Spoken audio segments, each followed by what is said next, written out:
Rangkaian laga putaran ketiga kualifikasi Piala Dunia 2026 zona Asia resmi berakhir.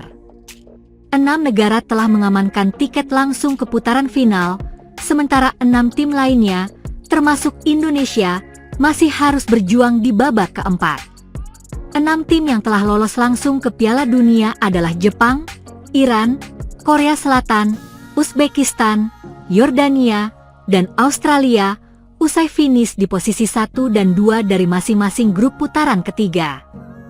Sementara itu, Indonesia, Uni Emirat Arab, UEA, Qatar, Irak, Arab Saudi, dan Oman yang finish di peringkat 3 dan 4 akan kembali bertanding di babak keempat demi mengejar 2 tiket otomatis tersisa menuju Amerika Serikat Kanada Meksiko 2026. Pembagian pot dan potensi lawan berat. Berdasarkan ranking FIFA terbaru jelang 17 Juli 2025, Indonesia akan masuk pot 3 bersama Oman. Hal ini membuat Garuda tak akan bersua Oman di ronde keempat nanti. Adapun pot 1 kemungkinan besar dihuni Qatar, peringkat 48 FIFA, dan Arab Saudi, 58. Sementara pot 2 akan diisi Irak, 61, dan Uni Emirat Arab, 66.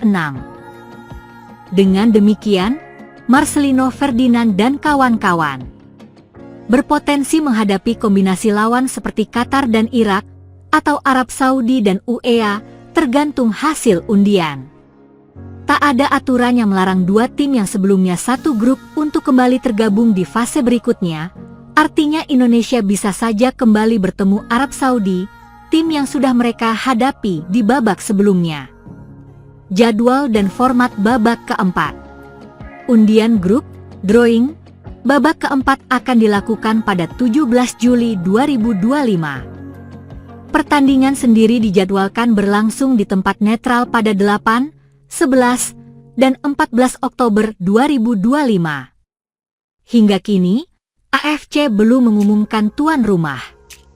Namun beredar kabar kuat bahwa Arab Saudi atau Qatar akan ditunjuk sebagai lokasi pertandingan.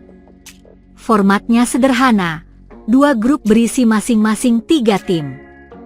Hanya juara grup yang lolos langsung ke Piala Dunia 2026.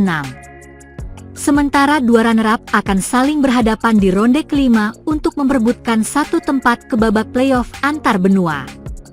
Dengan hanya 2 tiket otomatis tersisa dan lawan yang seluruhnya berperingkat FIFA lebih tinggi, jalan Indonesia menuju Piala Dunia masih sangat terjal. Namun dengan kolektivitas, taktik jitu, dan momentum yang tepat, segala kemungkinan tetap terbuka. Timnas Indonesia dibantai habis oleh Jepang. Shin Tae-yong komentar soal kalah telak Timnas Indonesia. Timnas Indonesia harus menelan pil pahit setelah mengalami kekalahan telak dari Jepang dalam lanjutan kualifikasi Piala Dunia 2026 dalam pertandingan yang digelar di Stadion Jepang. Skuad Garuda nyaris tidak mampu menciptakan peluang berbahaya ke gawang lawan. Jepang yang dikenal dengan permainan cepat dan efektifnya tampil dominan sejak menit pertama hingga peluit akhir berbunyi. Kekalahan ini mengejutkan banyak pihak terutama mengingat performa Indonesia yang sebelumnya menunjukkan peningkatan signifikan di turnamen ini. Namun menghadapi tim sekelas Jepang yang memiliki pengalaman bertanding di level Piala Dunia serta diperkuat oleh para pemain yang merumput di liga-liga top Eropa bukanlah tugas yang mudah. Tekanan tinggi dari lini depan Jepang membuat Indonesia kesulitan dalam membangun serangan, sementara lini pertahanan mereka juga harus bekerja ekstra keras untuk menahan gelombang serangan lawan. Mantan pelatih Timnas Indonesia, Shin Tae-yong yang kini berada di luar kepengurusan tim turut memberikan komentarnya terkait hasil pertandingan ini. Menurutnya meskipun anak asuh Patrick Kluivert harus menelan kekalahan telak, tapi ini bukanlah sesuatu yang harus membuat skuad Garuda berkecil hati. Pemain Timnas Indonesia sudah menunjukkan perkembangan yang baik, tetapi Jepang memang memiliki keunggulan yang lebih jelas baik dalam aspek individu maupun kolektivitas.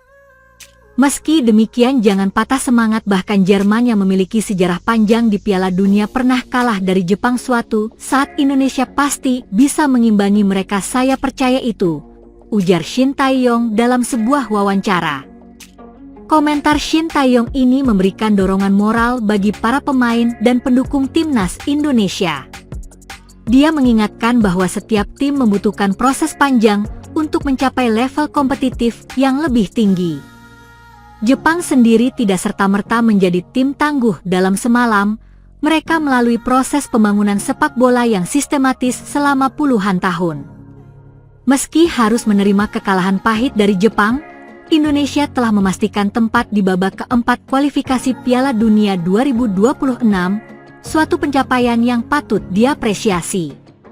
Ini adalah pertama kalinya Indonesia mencapai tahap ini dalam sejarah sepak bola nasional, menunjukkan bahwa tim terus berkembang dan mampu bersaing di level Asia. Keberhasilan lolos ke babak keempat menjadi bukti bahwa Indonesia memiliki masa depan yang cerah di sepak bola. Kini tantangan berikutnya adalah bagaimana tim bisa mempersiapkan diri menghadapi lawan-lawan yang lebih tangguh di fase selanjutnya. Kekalahan dari Jepang tentu bukan hanya menjadi pukulan telak, tetapi juga harus dilihat sebagai pelajaran penting bagi timnas Indonesia. Dalam dunia sepak bola tidak ada kemenangan yang datang tanpa kerja keras dan persiapan yang matang. Pelatih serta pemain perlu menganalisis apa yang kurang dalam laga ini agar dapat mempersiapkan diri lebih baik untuk pertandingan berikutnya. Dengan strategi yang tepat, peningkatan kualitas pemain dan pengelolaan tim yang konsisten, bukan tidak mungkin timnas Indonesia suatu hari nanti bisa sejajar dengan tim-tim elit Asia. Semangat dan tekad yang kuat akan menjadi kunci bagi Indonesia untuk terus berkembang dan mencapai impian bermain di panggung Piala Dunia kalah dengan kepala tegak.